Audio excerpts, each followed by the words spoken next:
Gracias a vos, Álvaro. Y bueno, para empezar, obviamente, agradecer a Toisaka y al Congreso por la oportunidad. Para mí es un honor estar hoy con ustedes y poder, bueno, compartir acerca de Bitcoin.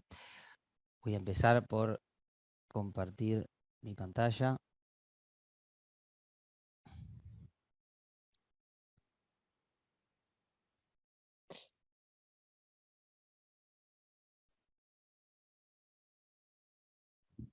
Muy bien.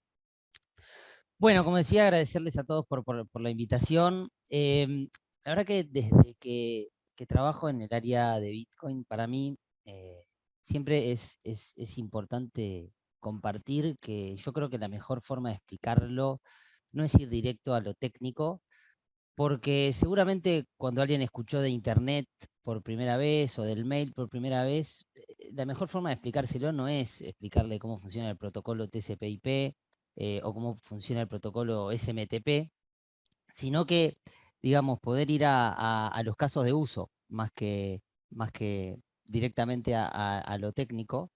Y bueno, ese va a ser mi desafío para hoy, explicar más allá de lo técnico, todo lo práctico, cómo funciona, si es dinero digital, si es mejor, y como bueno, como es algo virtual, también ir hacia cómo hacemos para reducir los efectos de los ciberataques o de algún tipo de hackeo. La primera vez que escuché sobre Bitcoin y empecé a compartir los conceptos a principios de 2015, cuando empecé en todo esto, estaba conversando con gente acá en Uruguay y lo primero que me decían era, bueno, pero esto se usa solo para el lavado de dinero. O no se usa para la venta de armas, no está relacionado con eso. O no lo usan solo quienes quieren evadir impuestos. Y la verdad que decir que estas aseveraciones son completamente incorrectas me parece que no está bien, porque sin duda que hay gente que lo debe usar para el lavado de dinero y para algunas cosas que no fue su diseño original. Pero no podemos decir lo mismo del Internet. Todos sabemos, y seguramente la mayor parte de aquí, o todos, no participamos, de lo que es la dark web, que es parte del Internet, que no se usa para seguramente los fines originales del Internet, pero que existió antes del Internet y que existe durante. Y yo creo que siempre que viene una innovación, algo nuevo, algo que intenta desafiar cómo funcionan las cosas, sin duda que hay que analizar los casos de uso positivos y los negativos, y siempre que los casos de uso positivos superen a los casos negativos, y bueno, deberíamos mirar para adelante, deberíamos probar, deberíamos intentar ver si realmente esta nueva solución es mejor que lo que había antes. Y bueno, por eso hoy yo me voy a querer enfocar en esto justamente, que es para qué sirve el Bitcoin, cómo funciona, y no ir tan a lo técnico, sino con conceptos un poco más sencillos, y si es virtual, como lo es, cómo se pueden prevenir ciberataques, y si suceden, cuáles son las herramientas que tenemos para reducir los efectos, para recuperar fondos, eh, y bueno, hacer que el ecosistema sea un poquitito más seguro. El Bitcoin, que fue creado como una idea en el 2008 y empezó a funcionar y está operativo desde el principio de 2009, que fue creado por una persona que se tomó el alias de Satoshi Nakamoto, que no se sabe si es una persona o un grupo de personas, pero que más allá de eso, lo importante es que luego la idea fue tomada e implementada por un grupo de personas que está abierto quiénes son, porque desarrollaron todo con código abierto, o sea, open source. Es un protocolo, el Bitcoin es un protocolo que convierte al dinero en una forma de intercambio de información. O sea, lo transforma de cómo lo conocemos hoy, o lo intenta transformar de cómo lo conocemos hoy, a que sea meramente un intercambio de información sobre Internet. Y para mí tiene tres características que lo distinguen de lo que conocemos hoy como dinero, que sin esto seguramente Bitcoin no sería lo que es. Lo primero es que es incensurable. O sea, si yo quiero enviarle dinero a otra persona en Bitcoin, nadie me puede prohibir de hacerlo. Nadie. Yo lo voy a poder hacer. Cualquier persona puede interactuar con este protocolo y con la red. No tengo que ser una institución, no tengo que ser una empresa. Siendo una persona y teniendo por lo menos un smartphone, ya voy a poder interactuar con la red. Y el tercero es que la cantidad de dinero que existe en esta red es finita, son 21 millones de unidades, no de dólares o de otra moneda, sino 21 millones de Bitcoin, que la característica interesante que tienen es que, por ejemplo, si tomamos como referencia el dólar, nosotros sabemos que un dólar lo podemos dividir hasta 100 veces, hasta llegar a un centavo. Un Bitcoin lo podemos dividir hasta 100 millones de veces. Lo que quiere decir de que no tenemos que transferir solo un Bitcoin, podemos transferir medio Bitcoin, un décimo de Bitcoin, un centésimo de Bitcoin, pero mucho menos que toda esa cantidad, hasta la 100 millonésima vez. Ahora, vamos al dinero como lo conocemos hoy, ¿no? El dinero como lo conocemos hoy, si yo, por ejemplo, quiero transferirle dinero a Álvaro, siempre por lo menos va a tener que haber o una persona en el medio que certifique que esa transacción es válida, que yo tengo el dinero que digo tener y que la transacción es correcta, o tiene que existir un banco en el medio para certificarlo. Por ejemplo, si quiero hacer una transferencia internacional o mismo doméstica, tiene que existir un banco en el medio para certificarlo, o a veces alcanza con una empresa, una institución financiera. El Bitcoin intenta plantear, por lo menos, una alternativa a esta concepción del dinero como lo conocemos hoy, donde no hay una empresa por detrás, donde no hay gente trabajando por detrás en horarios hábiles o en días laborables, sino que plantea algo completamente diferente, que funciona en base a open source, como dije, a código abierto, y una red de incentivos que se mantiene, que lo vamos a ver en un ratito. Como decía, el paradigma que plantea Bitcoin no tiene días hábiles, son todos días hábiles, no hay gente por detrás y no tiene horas laborables. Y lo que sí plantea, además, es que todo está hecho en base a código open source. El código de Bitcoin, cómo funciona, está en Internet. Cualquiera puede ir a verlo, cualquiera puede ir a auditarlo, cualquiera puede ir y proponer un cambio si le parece que algo no es correcto o que algo se puede hacer mejor, y la comunidad va a decidir y opinar y luego decidir si es correcto el cambio o no. Pero cualquiera que tenga conocimientos de programación puede ir y ver cómo funciona. No hay misterio, no hay secretos. El código está ahí, se puede ir a ver.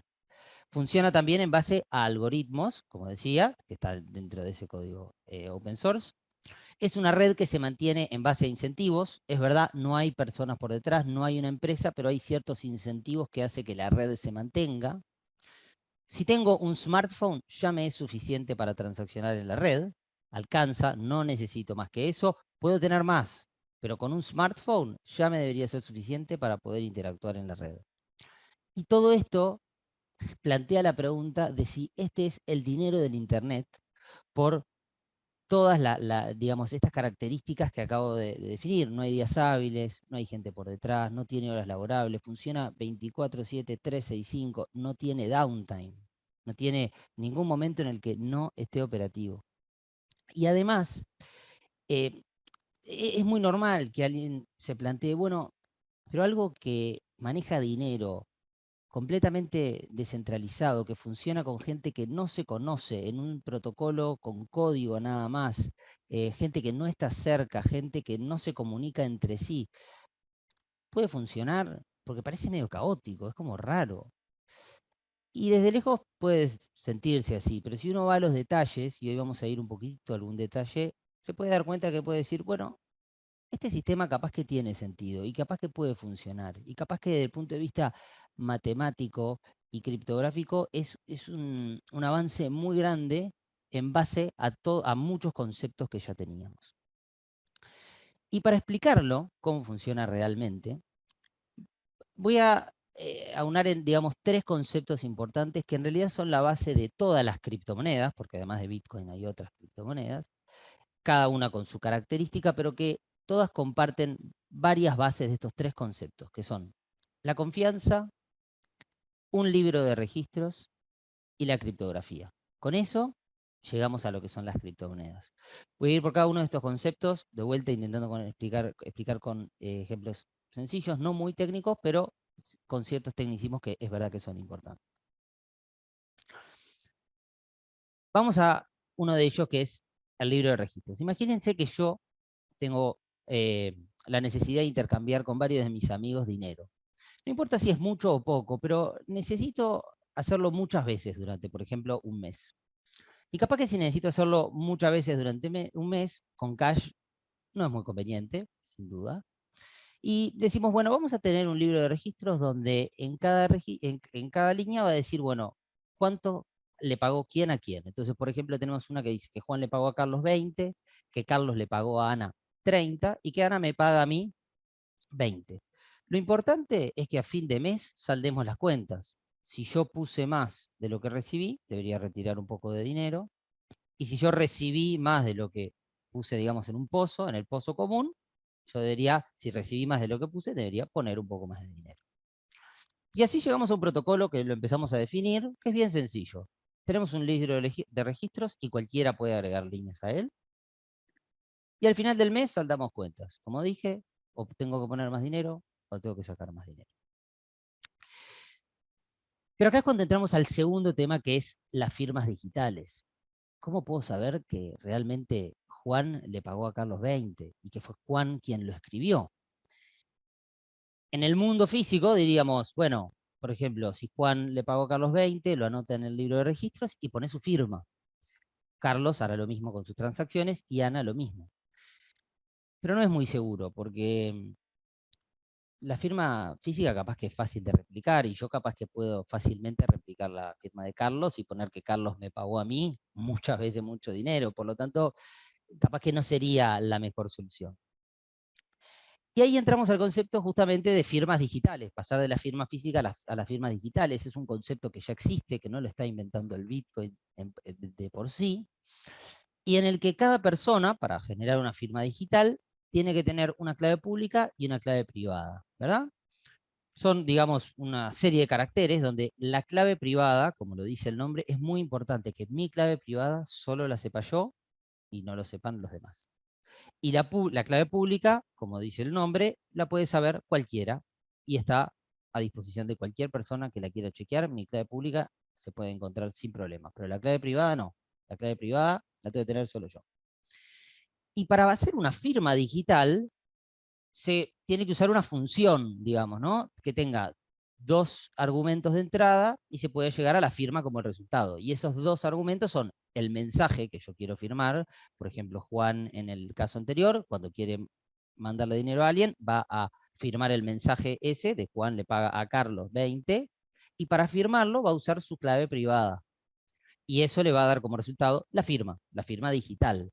Y esa firma digital va a ser única por mensaje y por persona. Si yo cambio el mensaje, pero uso la misma clave privada, la firma va a ser distinta. Ahora, si el mismo mensaje va a ser firmado con otra clave privada, por lo tanto por otra persona, la firma también va a ser distinta, porque depende de estos dos conceptos, que es el mensaje y la clave. La idea que plantea el Bitcoin es que vamos a usar una tipo de clave, un tipo de firma, que el largo del resultado de la firma, en vez de ser Juan en cursiva, como lo vimos en el caso anterior, va a ser una serie de ceros y unos que va a tener 256 caracteres. Por lo tanto, muy difícil de invocar, digamos, aleatoriamente. Ahora, para verificar que una firma es de quien dice ser y que es del mensaje que quería firmar originalmente, vamos a tomar el mensaje, la firma resultado del anterior y la clave pública, para saber, por ejemplo, si un mensaje en particular fue firmado por mí, se usa el mensaje que yo dije que quería firmar, la firma que yo establecí y mi clave pública. Y me va a decir si es correcto o no correcto. Así que bueno, ahí ya estamos bien porque por lo menos tenemos una forma de firmar los mensajes que nadie la puede copiar, nadie me puede copiar la firma, porque como dijimos, una firma de 256 caracteres de largo en base al mensaje y mi clave privada es realmente muy difícil de adivinar. Pero esto que vemos acá, donde cada uno tiene su firma digital del mensaje, no nos evita que se puedan repetir los registros, porque Juan le paga a Carlos 20 su mensaje y usando su firma siempre va a tener la misma firma digital como resultado. Por lo tanto, Carlos fácilmente puede venir y decir, bueno, yo quiero que en el libro de registros aparezca que yo tengo 60, entonces voy a duplicar los mensajes de Juan, porque cualquiera puede escribir registros en este libro, y así me hago de 60. Y bueno, para solucionar este problema, lo que vamos a hacer es, bueno, le vamos a poner un identificador único a cada mensaje, cosa de que no pueden haber dos mensajes iguales, por lo tanto, no pueden haber dos firmas iguales. Como dijimos, la firma es el resultado del mensaje y de la clave privada. Como el mensaje va a ser siempre distinto porque va a tener un identificador distinto, Carlos no puede hacer eso, porque si duplica el mensaje, y bueno, vamos a chequear y el mensaje va a ser con 1, pero con 2 la firma no va a ser correcta. Así que, actualizando un poquitito el protocolo, con el que veníamos de que cualquiera puede agregar líneas y que al final saldamos las cuentas, vamos a decir que solo son válidas aquellas transacciones debidamente firmadas. Solamente estas.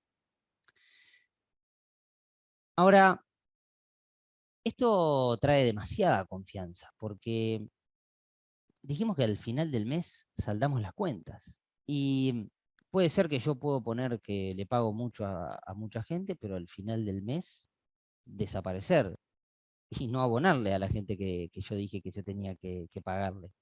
Por lo tanto, tenemos que hacer un cambio, ¿verdad? Y la idea es que vamos a agregar una regla más. Imagínense que cada uno recibe 100 al principio del tiempo, digamos. O sea, Juan recibe 100, Carlos recibe 100 y Ana recibe 100. Ahora, no vamos a dejar que nadie gaste más de lo que recibió. Esa es una regla fundamental. Y de esa forma no vamos a tener que saldar cuentas. De esta forma, el protocolo lo vamos a cambiar un poquito y vamos a decir, cualquiera puede agregar líneas al protocolo, solo son válidas las transacciones firmadas y además nadie puede gastar más de lo que recibió.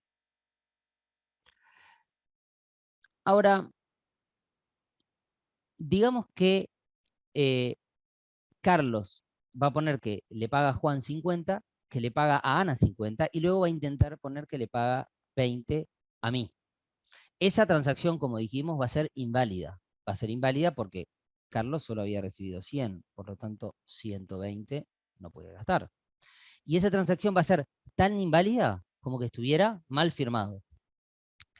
La realidad es que con esto ya nos alcanzaría para digamos, tener el sistema que yo quería con mis amigos. Pero además, este es un concepto que es muy importante que brinda el Bitcoin o que plantea el Bitcoin, que es, ¿cuántos Bitcoins tengo en un momento determinado?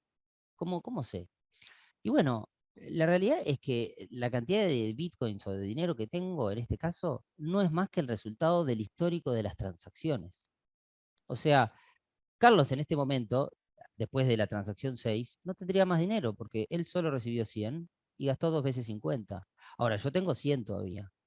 Juan tiene 100 y Ana también, porque es el resultado del histórico de las transacciones. Pero todavía tenemos un problema, porque nosotros dijimos de que supuestamente el Bitcoin no tiene personas por detrás, no tiene alguien que lo tenga que certificar, pero estamos hablando de un libro de registro único. ¿Quién lo mantiene? ¿Está en una página de Internet ese libro de registro? ¿Quién tiene que mantener esa página de Internet? Y hay un gran cambio que plantea Bitcoin justamente, en vez de tener un solo tipo de registros, básicamente, que es pasar a la descentralización. ¿Qué quiere decir esto? Que en vez de existir solo un único libro de registros, ese libro de registros lo tenemos todos. Juan tiene el libro de todas las transacciones que ocurrieron, Carlos también, Ana también, y yo lo mismo. Entonces, no tenemos que asegurarnos de que no esté alterado, digamos, porque no es que existe uno solo y alguien lo tiene que certificar. Todos los vamos a tener que certificar. Pero a no ser que hagamos un cambio más, esto todavía no nos alcanza, porque si cada uno tiene su lista, ¿cómo hacemos para saber que la lista que yo tengo es la misma que tienen todos? Y que, por ejemplo, Carlos no me mandó una transacción a mí que no le mandó a los demás. O que si yo mando una transacción y la escribo en mi libro de registros, ¿cómo hago para estar seguro de que todo el mundo tiene la misma lista y que todas las transacciones que para mí son válidas, para el resto también? Y acá es donde entra el último concepto técnico de Bitcoin que yo quiero introducir, y que antes de introducirlo quiero volver a lo primero que dije. Para entender Bitcoin y cómo funciona realmente, nos podríamos haber quedado en este slide. Ya sabemos que es descentralizado, ya sabemos las reglas que tiene, ya sabemos que uno solo puede mandar una transacción que esté debidamente firmada por él, pero que además nadie puede gastar más de lo que tiene, y que la cantidad de bitcoins que yo tengo en un momento no es más que el resultado del histórico de mis transacciones. Pero quería ir un nivel más y, y poder ver que cuál es el libro válido, es aquel que tiene mayor poder de cómputo. ¿Y qué quiere decir esto? Para explicar qué quiere decir el mayor poder de cómputo, voy a hacer un paréntesis y voy a decir que el Bitcoin, para poder demostrar esto, usa lo que se llaman funciones de hash.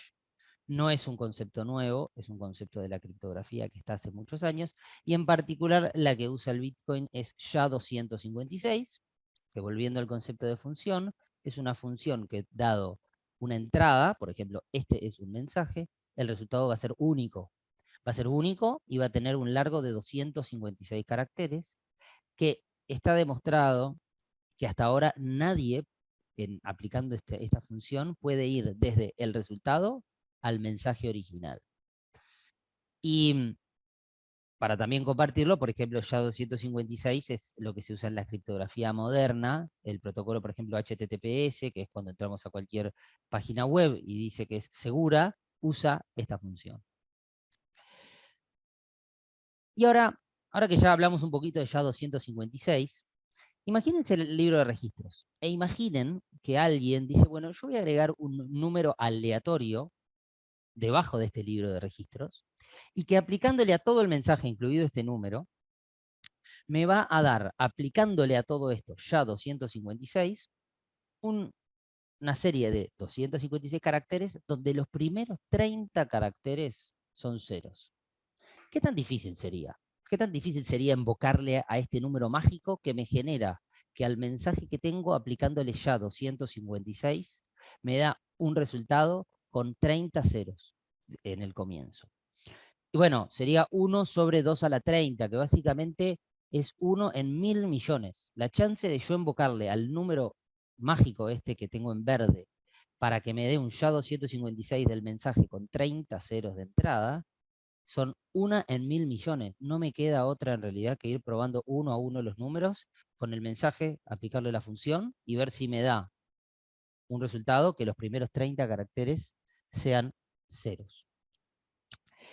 Y de esta misma forma, lo que hacemos es, ¿cómo hacemos para demostrar cuál es el libro que tiene validez, que es el de mayor poder de cómputo, digamos, o es el que tiene mayor trabajo?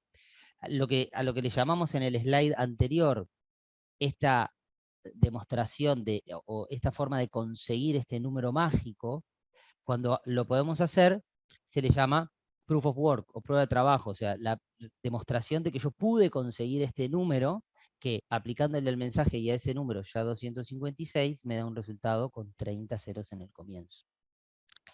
Y realmente, como decía, es muy complicado, pero es muy fácil de validar, ¿verdad? Porque si yo ya sé cuál es el mensaje y ya alguien me dijo cuál es este número, le aplico ya 256 y o me da o no me da este resultado. Y para ver cuál es el libro de registros con mayor poder de cómputo, lo que vamos a hacer es, bueno, vamos a intentar pasar todas las transacciones a lo que se llaman bloques, digamos, donde cada bloque va a tener una serie de transacciones y en el final va a tener el número que le ha aplicado esta función de hash, perdón, ya 256 al mensaje y a este número. El resultado va a ser una serie de caracteres de 256 de largo con los 30 primeros siendo un 0. Para ponerle un orden a los bloques, digamos, vamos a decir que cada bloque va a tener como referencia al principio, lo primero que tiene es la referencia al bloque anterior. Por eso es que se llama blockchain a la tecnología, porque todas las transacciones están ordenadas en una cadena de bloques, que cada bloque referencia al bloque anterior.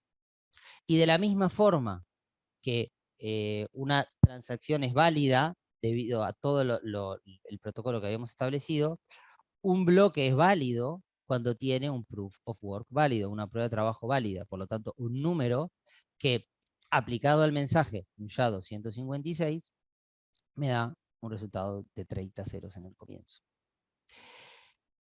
Ahora, lo que vamos a agregarle al protocolo al final, por el final, es que cualquier persona, de cualquier lugar, porque esto es público, puede escuchar en cualquier momento las transacciones. Cualquier persona puede ver las transacciones que están ocurriendo en el protocolo con mis amigos y además las pueden agregar a unos bloques. Como decía, cada persona lo puede escuchar a las transacciones y lo que estas personas van a intentar hacer es validarlo. ¿Qué quiere decir que va a intentar validarlo? Que va a intentar generar un bloque que, encontrándole el número mágico, me dé un resultado con 30 ceros en el comienzo. Que es una tarea muy complicada porque dijimos, son 1000 millones de chances que tengo para invocarle. Y no tengo otra que ir probando uno a uno a uno. Ahora, quien encuentre este número mágico va a tener la posibilidad de al bloque agregarle una transacción. Una transacción que no tiene origen, pero que tiene destino. Que tiene destino la persona que lo encontró. Y esta va a ser la única forma de agregar dinero a la economía de Bitcoin. O sea, estos bloques que se generan cada 10 minutos van a poder introducir una cierta cantidad de dinero a la red. Ahora, ¿es esto suficiente para no ser engañados? Imagínense que Juan le quiere mandar una transacción solamente a Carlos y no al resto. Entonces Juan dice que le paga a Carlos 20 y Carlos sabe que Juan no tiene 20, pero todo el resto sí lo piensa. ¿Cuál es digamos, la cadena de bloques válida? Y lo que vamos a decir es que va a ser una regla sencilla para poder cerrar todo el concepto, que es la cadena de bloques válida es la que tiene más bloques en un determinado tiempo. ¿Y por qué le decimos esto? Porque, bueno, Carlos va a poder generar un tipo de bloque distinto porque tiene otras transacciones, por ejemplo, la número 7, que el resto no tiene. ¿Y cómo hace Carlos para validar esto? Carlos va a tener una cadena de bloques, pero ya vimos que va a tener dos cadenas distintas, porque Juan hay una transacción que solo le mandó a él, que al resto no. Entonces, en algún momento, él va a recibir un bloque que tiene una transacción y en otro momento va a recibir otro bloque que hay una transacción que no la tiene. ¿Cómo hace para determinar cuál es? Y bueno, como el resto no tiene esas transacciones, el resto va a seguir generando bloques a partir de la cadena que recibió Carlos, la segunda que vemos abajo. Y va a seguir, y va a seguir, y va a seguir consiguiendo otros bloques que no va a tener la transacción. Y como son más, seguramente puedan conseguir bloques más rápido que Juan. Entonces seguramente a Carlos le llegue otro bloque de esta cadena que no es la de Juan. Y le llegue otro. Porque todo el resto va a tener más posibilidades de encontrar un bloque con este número mágico. Porque son más. Tienen más probabilidad de encontrar este número. Capaz que Juan tiene mucha suerte y puede encontrar otro bloque. Pero Carlos sigue en la disyuntiva. Tengo dos cadenas. Y me llega otro de los demás. Y me puede llegar otro. Y me puede llegar otro. Y lo que decimos es que cuando tenemos una cadena de bloques, un blockchain, y está, digamos, diversificado, nosotros podemos confiar en un bloque cuando tiene 5 que lo preceden. O sea, cuando ya hay 6 en una cadena, el primero ya lo podemos considerar válido. Y de esa forma, Carlos va a decir, bueno, la cadena de Juan capaz que para él es válida, pero para mí no lo es, porque yo recibí otros bloques de más gente que no tienen esas transacciones. Por lo tanto, por más de que él no sé si me quería engañar, no sé si se equivocó, no sé qué pasó, pero yo esa cadena no la voy a tomar en cuenta. Y así llegamos a la definición del protocolo, básicamente de cómo funciona Bitcoin. Funciona en base a firmas digitales, como dijimos, funciona a que la moneda es el libro de registros. ¿Cuántos Bitcoin tengo? No tengo más que lo que recibí y no gasté. Es descentralizado, funciona en base al proof of work, a la prueba de trabajo, que es encontrar este numerito difícil en base a todas las transacciones, y además es en base al blockchain, como lo vimos, porque el proof of work se usa en conjunto con el blockchain. Algunos conceptos adicionales para cerrar este tema de cómo funciona y pasar un poquito más a lo que son fraudes y ciberataques. La prueba de trabajo que dijimos, que es encontrar este número mágico, que nos va a dar un resultado de 30 ceros, en realidad no son 30 ceros, porque el código, que de vuelta es open source y cualquiera lo puede revisar, dice que se debería encontrar un bloque cada 10 minutos. Por lo tanto, la red se va a ir ajustando. Si hay un bloque que se encontró en menos de 10 minutos, va a exigir que la cantidad de ceros sea mayor. Y si se encontró uno en más de 10 minutos, quiere decir que está siendo muy difícil. Por lo tanto, la red va a exigir que el próximo bloque debería requerir menos ceros. La recompensa de los mineros. La recompensa de los mineros, como vimos, que pueden ingresar a una transacción original al principio, decrece con el tiempo. Del 2009 al 2012 fueron 50 Bitcoin. Cuando alguien encontraba el número mágico y le avisaba a toda la red, la transacción que se podía ingresar para sí mismo era de 50 Bitcoin. Luego bajó a 25, luego a 12,5. Hoy es 6,25 y es un número que se ajusta cada 10.000 bloques. También se puede verificar en el código. Y eso hace que, como esta es la única forma de introducir dinero, el máximo que va a existir van a ser 21 millones de unidades de Bitcoin. Luego pasemos a la comisión. La comisión de los mineros. Cada uno que avisa de una transacción que él quiere hacer, por ejemplo, Carlos que le paga a Juan, incluye una comisión que puede ser más chica, más grande, no está definida, pero es la que puede incentivar al minero, que es esta persona que escucha las transacciones e intenta ponerlas en un bloque, lo que puede incentivar al minero a incluirla en su cadena. Un requerimiento y algo que es una contra, digamos, del Bitcoin, que es básicamente que cada bloque puede tener 2.400 transacciones como máximo. Y como sabemos que un bloque puede tener, se descubre un bloque cada 10 minutos, ahí dice 2.400 por minuto, pero en realidad son 2.400 transacciones cada 10 minutos que se pueden validar. Para tener una comparación, Visa puede procesar muchísimas más. Visa procesa 1.700 por segundo aproximadamente. En la red no hay nombres, sino direcciones. En vez de ser Juan, Carlos, Ana y yo, cada uno tiene su dirección, que es esta serie de caracteres, o puede tener otras características, que si yo le quiero enviar a alguien, tengo que poner su dirección de destino, como un mail, pero en vez de ser el mail, es esto. Y en la red muchas veces usan código QR para ser más sencillo, ¿verdad? Que simplificar todo este tema. Así se ve, por ejemplo, públicamente podemos decir esto es un explorador del blockchain, básicamente, que cualquiera podría generar el suyo, pero esto es una interfaz donde uno puede fijarse una dirección en particular y ver cuánto dinero recibió, cuánto dinero envió, a quién, o sea, a qué direcciones se lo envió, en qué fecha, cuándo fue la última vez, cuánto fue el máximo de comisiones que fue pagando a través del tiempo. Espero que haya quedado un poco claro el concepto de cómo funciona el Bitcoin y ahora mi idea es poder pasar un poco a contar de fraudes, malwares, ciberataques y por supuesto abrir a preguntas al final. Vamos a empezar por los fraudes. Como dijimos, las direcciones son públicas de cualquier persona, no se sabe quién le corresponden en principio, pero sí son públicas.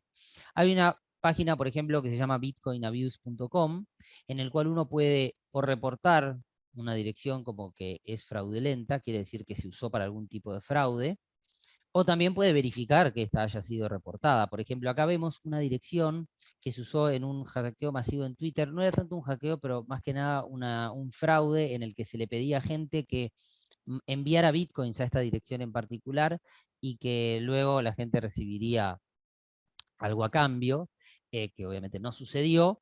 Y acá está el reporte, esta dirección cualquiera puede chequear que realmente estaba relacionada a eso, se puede ver cuántos bitcoins en total recibió, por ejemplo 13, que la última vez que recibió algo fue el 7 de mayo del 2022, etcétera, etcétera. Similar está scam-alert.io, un poco menos de información, pero de vuelta podemos verificar si la dirección a la que queremos enviarle, por ejemplo, como dijimos, para enviar bitcoins en la red, lo que usamos es la dirección de otra persona, por lo tanto podríamos, antes de enviar, verificar si esto se usó en el pasado para algún fraude o no. Un poco de números sobre Bitcoin y criptomonedas, también antes de seguir con otros fraudes y ciberataques. Se calcula que hay aproximadamente 106 millones de usuarios en la red Bitcoin, que diarios son aproximadamente 400.000 y la cantidad de transacciones diarias son 270.000, ¿no? Usuarios diarios quiere decir eh, que envían y que reciben, por lo tanto, y transacciones 270.000. En general, en el mundo de las criptomonedas, se está calculando que en este año solo ya se llevan comprometidos por fraudes, ciberataques, más de 1.400 millones de dólares, que hay un hackeo exitoso cada 5 días a alguien, algún tipo, y que la amenaza es 24/7.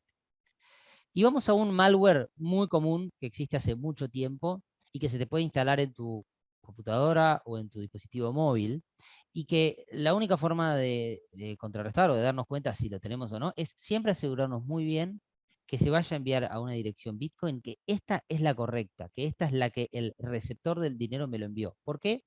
Porque es muy común, un malware que se ha visto mucho, que es que cuando alguien, por ejemplo, copia una dirección Bitcoin en su dispositivo móvil, digamos, y la quiere pegar en otro lugar para poder enviarle dinero a esa dirección, eh, este malware reemplaza la dirección por otra. ¿De quién? Del atacante.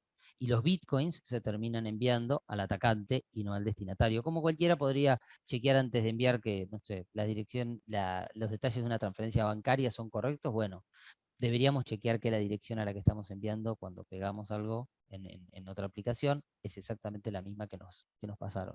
Parece sencillo, pero han habido mucha gente que sufrió por este tipo de mal.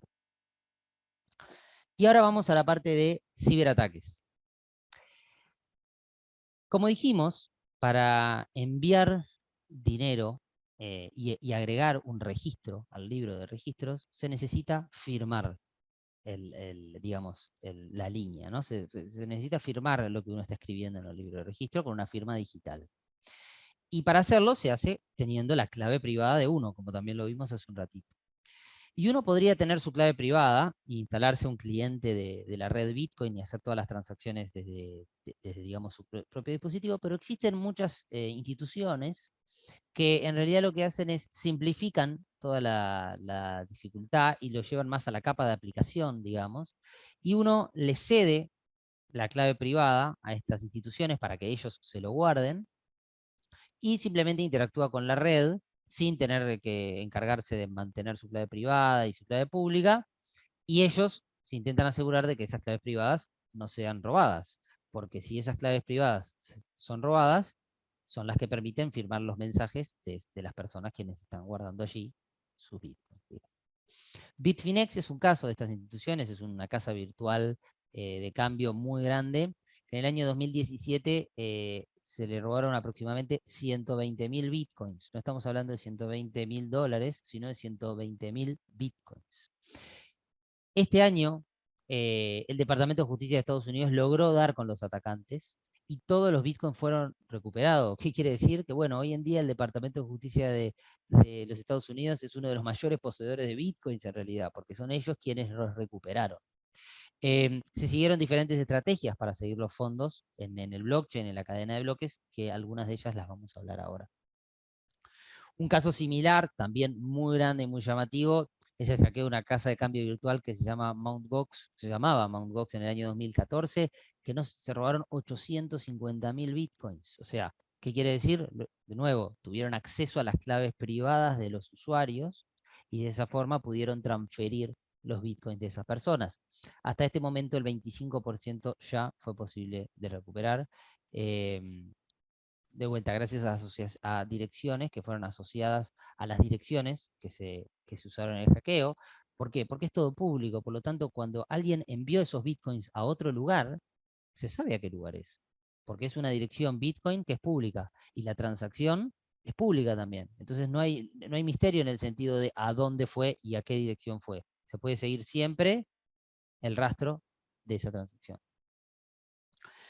Y acá quiero pasar a una herramienta para compartirlo, que la verdad que es muy, muy, muy potente, y con esto cerrar un poquito la exposición de hoy, que se llama Chainalysis. Chainalysis es justamente una empresa que se enfoca directamente en explorar el blockchain e intentar sacar muchas estadísticas al respecto, y así también poder ayudar a entender si una dirección de la cual, por ejemplo, estamos recibiendo dinero o a la cual estamos enviando, eh, tiene relación con algo ilegal, algo que no, con lo cual nosotros no queremos transaccionar. Acá tenemos el ejemplo de una dirección, por ejemplo, que dice cuánto envió, arriba, 1.37 Bitcoin aproximadamente, cuánto recibió, cuánto pagó en comisiones, la cantidad, no solo los montos, sino la cantidad de depósitos y de retiros, también los años de actividad, se puede ver una línea del tiempo con la actividad, y también instituciones identificadas al envío de dinero y a la recepción de dinero de esta address de Bitcoin en particular. De la misma forma, en esta herramienta se pueden ver grafos, digamos, con el distinto curso del dinero que siguió esta dirección, pero además se puede seguir desde esos lugares a donde se envió luego. Por ejemplo, en esta imagen podemos ver con algún círculo rojo a la izquierda y también amarillo y azul, instituciones que están relacionadas con algún tipo de incursión ilegal. Y bueno, si se reciben fondos de estos lugares, por ejemplo, se podrían o devolver o se podrían no aceptar transferir. Por ejemplo, si soy alguien que lo está validando, no dentro de la red, porque dentro de la red el protocolo no lo permite, por supuesto, pero si soy una institución que maneja fondos para otras personas, podría decidir devolver los fondos. De la misma manera, a la derecha podemos ver la distribución de la recepción y a qué está relacionado. Por ejemplo, ahí vemos que en una podemos ver que está el Darknet Market. Por último caso, también se puede ver elementos que están relacionados con abuso de niños. Todo eso lo tiene esta herramienta muy poderosa, que la realidad es que las instituciones más grandes dentro del ecosistema, que están reguladas en sus propias jurisdicciones, eh, las utilizan justamente porque, como decía, seguramente exista actividad ilegal y actividad en la cual nosotros no queremos participar. Pero también existen métodos de control, que eso es muy importante para poder mantener el ecosistema sano y poder usar el Bitcoin para, más que nada, para los casos de uso positivo que para los casos de uso negativo. Por supuesto, estoy abierto a preguntas, si tienen, sin ningún tipo de problema. Y agradecerle, obviamente, a Isaac la oportunidad. Espero que haya quedado claro. Sé que a veces no es un tema tan sencillo, pero mi idea era poder plasmar las ideas para que se entienda. Perfecto. Muchas gracias por la presentación. Hay una pregunta de Cristina Ledesma. Dice lo siguiente: debido a la desigual situación de los países en cuanto a la regulación de las monedas, y en particular el Bitcoin, y que el valor de estas básicamente se rigen por oferta y demanda, ¿cómo ves el riesgo de volatilidad para un posible adquiriente de la moneda a la hora de invertir en Bitcoins? ¿Sería automáticamente un perfil de inversor de alto riesgo? Bueno, la verdad que la pregunta es muy interesante es interesante también porque obviamente yo digamos, estoy en el mundo del Bitcoin hace mucho tiempo y mucha gente me hace preguntas sobre inversión. Y yo siempre intento aclarar que yo soy ingeniero y no economista y que por eso tampoco hablé del precio hoy, porque para mí el precio claramente se lo da la gente, pero para mí lo más importante son hablar de los casos de uso.